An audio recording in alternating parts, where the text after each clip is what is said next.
Good morning. I'm Tom Crosby. This is VOA's World News Now. Coming up, the U.S. military says the Afghan military needs to take on a bigger role in the fight against Taliban insurgents.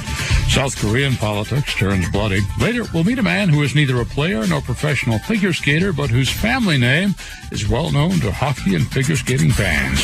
Those stories and more come up in the next half hour of VOA's World News Now.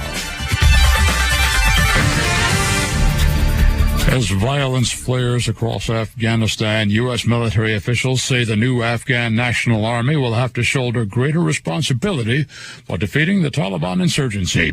VOA's Benjamin Sand recently joined U.S. and Afghan troops in southeastern Afghanistan, patrolling the border area with Pakistan that is thought to harbor many of the militants.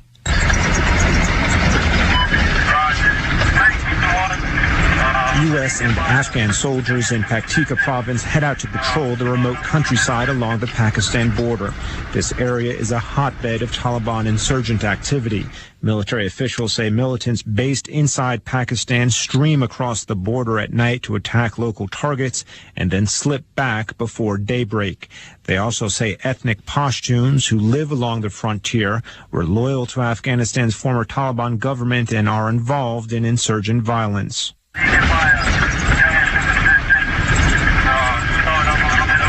American armored trucks take the lead, directing the convoy across the dusty fields toward a nearby village. The Afghan soldiers driving smaller, unprotected pickup trucks fall in line behind the American Humvees. But once the convoy reaches the town, the Afghan National Army takes over.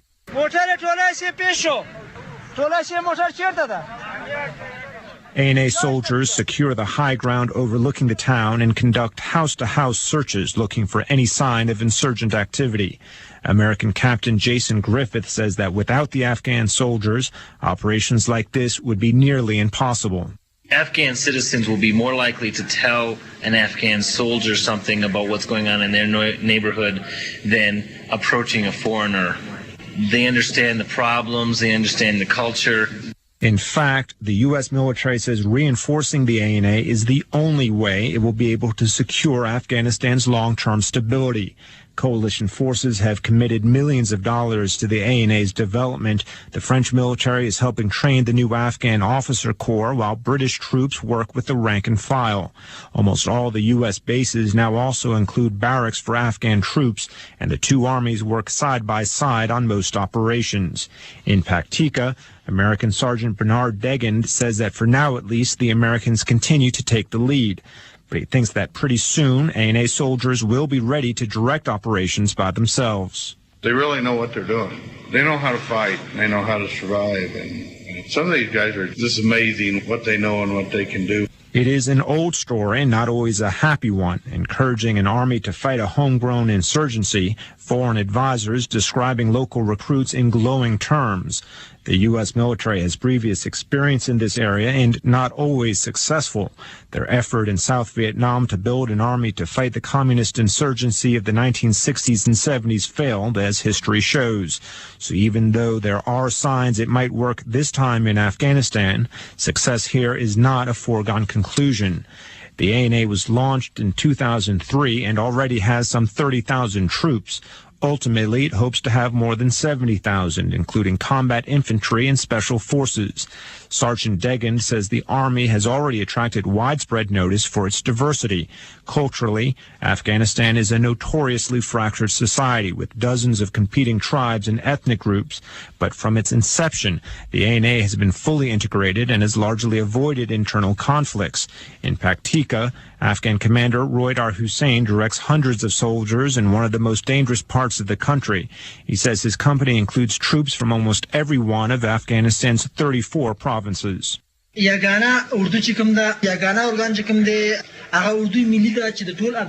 the bottom line is the ANA represents the entire country. By working together, he says, his troops are able to show even these remote communities that everyone has a stake in Afghanistan's future. But even its most ardent supporters, including U.S. Sergeant Degand, admit that the National Army itself faces an uncertain future. You know, it's something they've never had before, so there's a lot of growing pains. Desertion is at the top of that list. Even as the ANA works to expand its numbers, it's having trouble holding on to those soldiers it already has.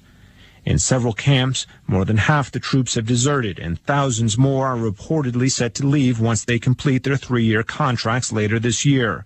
Officials say the major issue is poor pay. ANA soldiers earn about $90 a month, significantly less than they could make as civilians. The chance for an education may offset the drawbacks. In Paktika, where an estimated 80% of the soldiers are illiterate, a local company commander teaches basic literacy classes. In another camp, soldiers study to become plumbers or electricians. Captain Griffith says the Americans are encouraging senior ANA officers to provide better training to improve the retention rate. The advantage for a soldier to stay in is that greater education so they can walk off after their service in the Army and they can be more than just a laborer. Everywhere, officers say morale is improving and recruitment is on the rise. For every soldier that quits the Army, they insist they're attracting 2 new replacements. But officials admit it might be years before the ANA will be entirely self-sufficient, and time is not unlimited. The Taliban recently launched a so-called summer offensive, and attacks are increasing throughout the country. In Paktika, local residents say they still believe the ANA can help provide security. But Afghans are notoriously fickle in their loyalties. If the violence continues, they say they might reconsider their support of the central government. They might, they say, join the Taliban. Benjamin Sand, VOA News, Paktika, Afghanistan. And in South Korea, politics took a bloody turn. Police say they may file attempted murder charges against a man who seriously slashed the chairwoman of South Korea's main opposition party. The knife attack took place Saturday as campaigning for local elections enters its peak period. As we hear from Kurt Asian in Seoul, outrage and sympathy over the attack could galvanize voter support for opposition candidates. South Korean President Roh Moo-hyun has ordered an investigation into what he calls an intolerable attack against the country's highest-profile conservative politician. Park Geun-hye, chairwoman of the main opposition Grand National Party, or GNP, was attending a party rally in Seoul Saturday when the assailant struck.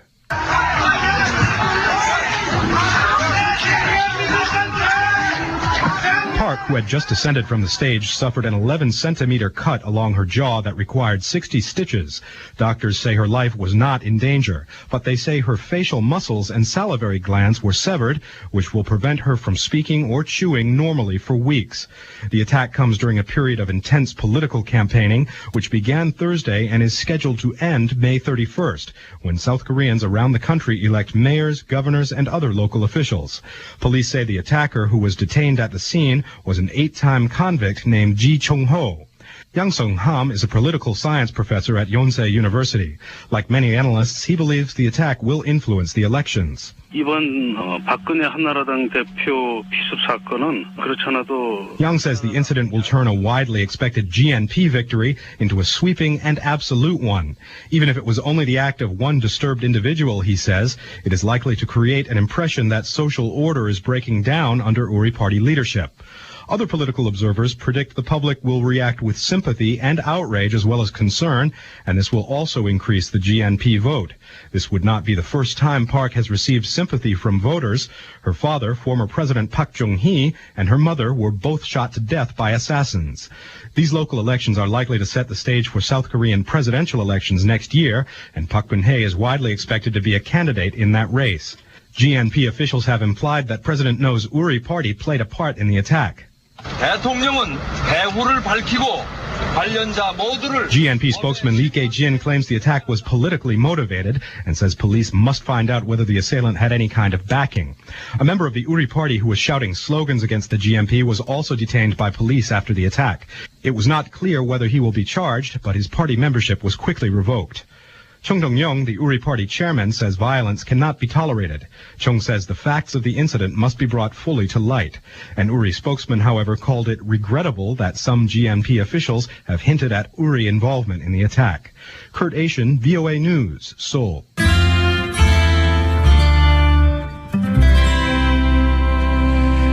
German Chancellor Angela Merkel says the Chinese premier agrees with her that Iran should not possess nuclear weapons. Luis Ramirez in Beijing has more on what appears to be a consensus-building trip by the Chancellor.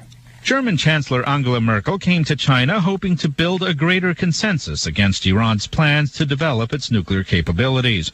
Comments to reporters after her Monday meeting with Chinese Premier Wen Jiabao indicated some success for the German leader, who is on her first trip to China since taking office last year. She said she and Mr. Wen were in agreement on Iran, including the need for Tehran to follow the rules of the International Atomic Energy Agency.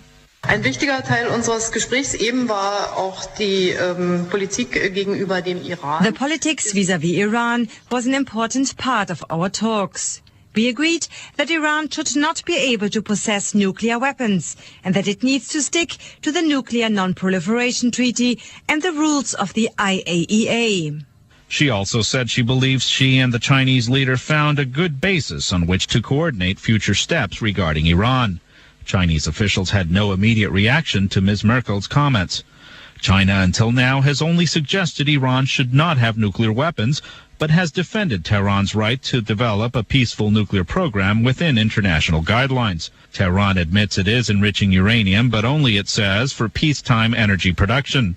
The United States and EU nations, including Germany, believe Tehran is intent on developing nuclear weapons and have called for United Nations sanctions against Iran if it does not abandon its nuclear program.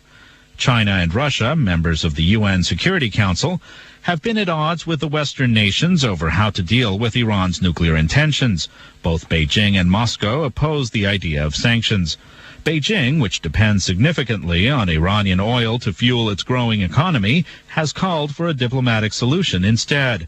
Germany, Britain, and France are drafting a package of trade and other benefits they hope will persuade Tehran to stop enriching uranium. China says it hopes the package will help move all sides toward a peaceful solution. Ms. Merkel said she also raised the issue of human rights in her talks with Mr. Wen, a topic she said is unavoidable. The German leader has criticized efforts by some in the European Union to lift an EU ban on weapons sales to China. The European Union imposed the ban after the Chinese army's violent 1989 crackdown on pro-democracy demonstrators.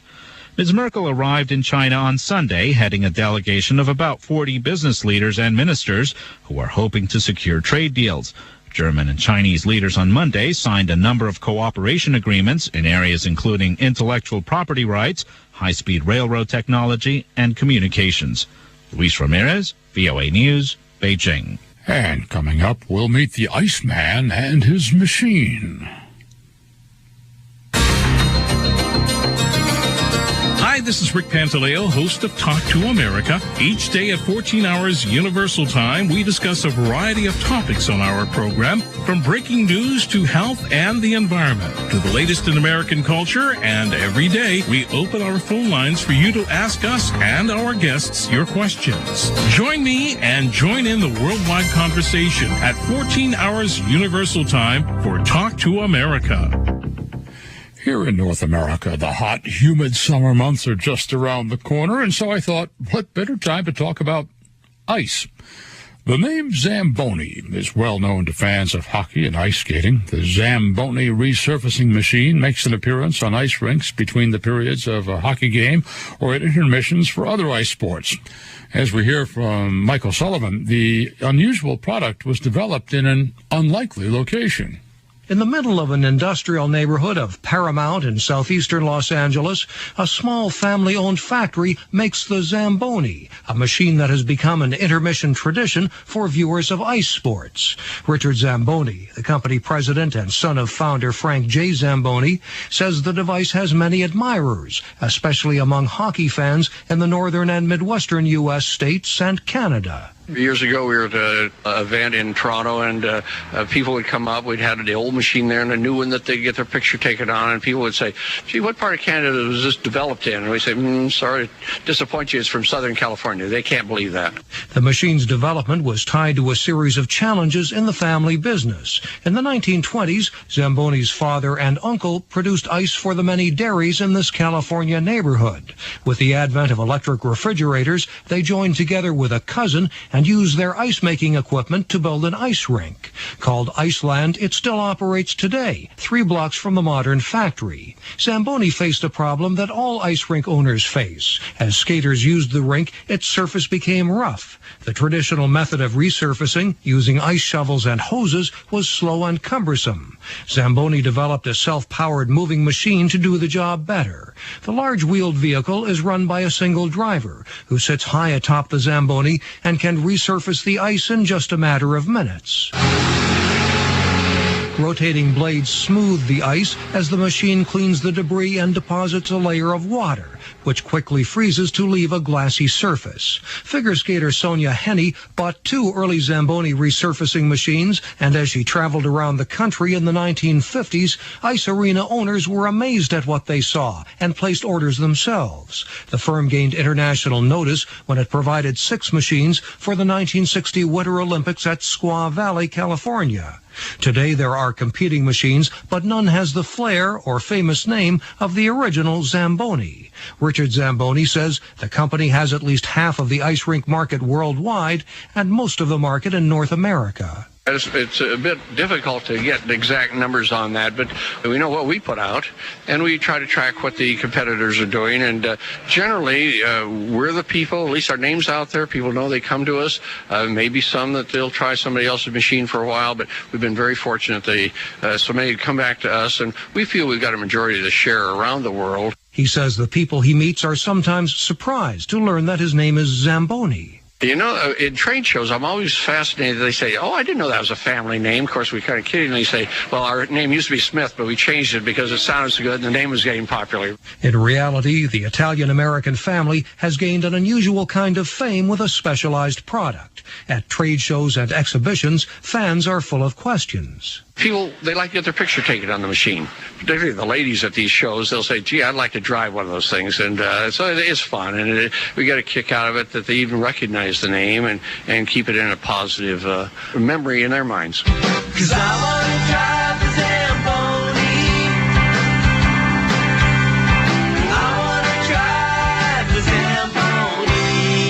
A separate part of the business involves product licensing, so the famous family name, which is a registered trademark, appears on caps and T-shirts. The company also licenses tiny model ice resurfacing machines, and many were distributed in a recent promotion with McDonald's fast food outlets in Canada. Mr. Zamboni's father, Frank, died in 1988, but the family factory and skating rink keep Richard Zamboni busy. His oldest son, who, like the company founder, is also named Frank, runs a second Zamboni plant near Toronto, Canada. Visitors to the family ice rink in Paramount, California, can see the earliest model of the resurfacing machine built in 1949, as well as a modern Zamboni, which smooths the ice to a shimmering surface. Mike O'Sullivan, VOA News, Los Angeles.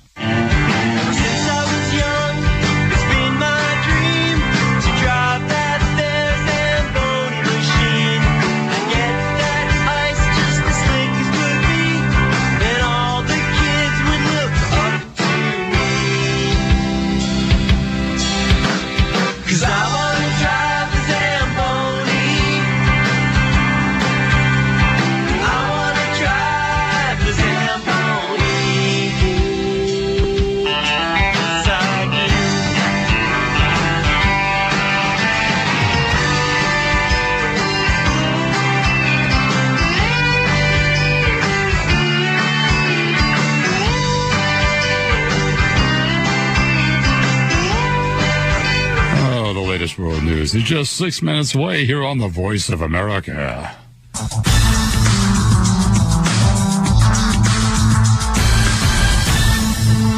It's time for sports, and here's a man who would love to take a ride on a Zamboni. Jim Stevenson. Good morning, Jim. Good morning, Tom. Well, I know the Zamboni has been zipping around the National Hockey League rinks. The surprising Edmonton Oilers 2 victories away from advancing to the NHL Championship Series after beating the Anaheim Mighty Ducks 3-1. Oilers goalie Dwayne Rollison stopped 33 shots while his teammates scored a goal in each period in Anaheim. The 8th-seeded Edmonton now leads the best of 7 Western Conference Finals, 2-0 and will host games Tuesday and Thursday. In the East, the Buffalo Sabres visit the Carolina Hurricanes after taking that series opener 3-2 on Saturday. Well, a lot of racehorsing fans here in the United States still trying to follow the progress of Barbaro. Veterinarians in Kennett Square, Pennsylvania have cautious optimism that that racehorse could survive successfully after he sustained what was described as a life-threatening injury in Saturday's Preakness Stakes in Baltimore. More than 5 hours of surgery were needed to fuse the shattered right rear leg of the Kentucky Derby winner. Trainer Michael Matz. I feel at least better that we've made every effort to save his life, and New Bolton Center has done that, and at least he has a chance now to hopefully have a career as a stallion. After surgery, the 3-year-old colt awoke calmly from anesthesia and was able to walk back to his stall. But despite the successful surgery, University of Pennsylvania New Bolton Center Chief of Surgery Dr. Gene Richardson says Barbaro's chances of survival are still a coin toss. He practically jogged back to his stall. He pulled us back to his stall. So right now he's very happy. He's eating. Things right now are good, but I've been doing this too long to know that day one is the end of things. Richardson worked with 6 other doctors to insert a metal rod and 23 screws to stabilize several bones that had shattered into more than 20 pieces. They say the horse is comfortable, but must still avoid infection, circulation problems, and other dangers during his recovery. They do say they have other mares in the stables with him, and he's interested in them, so it sounds like at least Barbaro's spirits are at least high for the moment. 1,500-meter world record holder Hicham El Guerrouj of Morocco has decided to call it a day and hang up his spikes after a legendary athletics career. The 31-year-old runner took Olympic gold in the 1,500 and 5,000 meters at the Athens Games in 2004, but he has been plagued by injuries since then, and he has barely raced. El Guerrouj won 4 consecutive 1,500-meter world outdoor titles in 1997, 1999, 2001, and 2003. His world record time of 3 minutes, 26 seconds, which he set 8 years ago in Rome, still stands today. Danish golfer Thomas Bjorn overcame a poor first round to win the rain-delayed Irish Open tournament. Bjorn sank a 3-meter birdie putt on the final hole to end the tournament Monday with a 5-under par total 283. That was 1 stroke better than England's Paul Casey. Play resumed after torrential rain washed out competition on Sunday. 6 hours were also lost on Thursday when high winds blew balls off the greens after they had come to a rest. That's a pretty windy day. Olympic cycling champion Paolo Bettini of Italy didn't have much wind to contend with. He captured his first stage win at the Tour of Italy with a victory in the 190-kilometer 15th stage. The 32-year-old Bettini won the sprint finish, edging German rider Olaf Pollack by a tire length in a time of 4 hours, 15 minutes, 42 seconds. Ivan Basso of Italy finished in the lead group, and he retains the overall leader's pink jersey in the race. That is sports. I'm Jim Stevenson. And we thank you, Jim. I'm Tom Crosby. The latest world news is just 2 minutes away on this Tuesday morning edition of VOA's World News Now. I'm Tony Collins with VOA's Today in History. On May 23, 1619, a Dutch ship arrived at the Virginia colony carrying what are believed to be the first black slaves to arrive in America. The 20 kidnapped Africans were sold at Jamestown, Virginia, to work on tobacco farms. By 1670, law and local custom defined Africans in the American colonies as slaves unless they were proven otherwise. When the colonies declared independence from England in 1776, there were about 500,000 black slaves in the United States, most of them in the South. Cotton became the single most important crop of that region after Eli Whitney's invention of the cotton gin in 1793. With this machine, a single slave could remove the seeds from up to 23 kilograms of cotton a day, many times more than before. This led to dramatic growth in the cotton industry and the increased use of slaves in the southern United States. In the 19th century, slavery became a hotly contested issue in America, leading to the Civil War of the 1860s, when southern states seceded from the Union rather than allow the federal government to abolish slavery. However, the South lost the war, and the slaves were freed. Western explorer Kit Carson died at Fort Lyon in Colorado on May 23, 1868. Carson was a trapper, soldier, scout, and pioneer of the Rocky Mountain and southwestern desert regions of the United States. One of the ablest of the fur trappers called mountain men, he guided Army survey mapping trips along the Oregon Trail and into California. Carson helped Union forces defend the New Mexico Territory during the American Civil War. His vast knowledge of American Indians was instrumental in helping to reduce strife between the tribes and the Americans who immigrated into the southwestern territories. I'm Tony Collins with VOA's Today in History.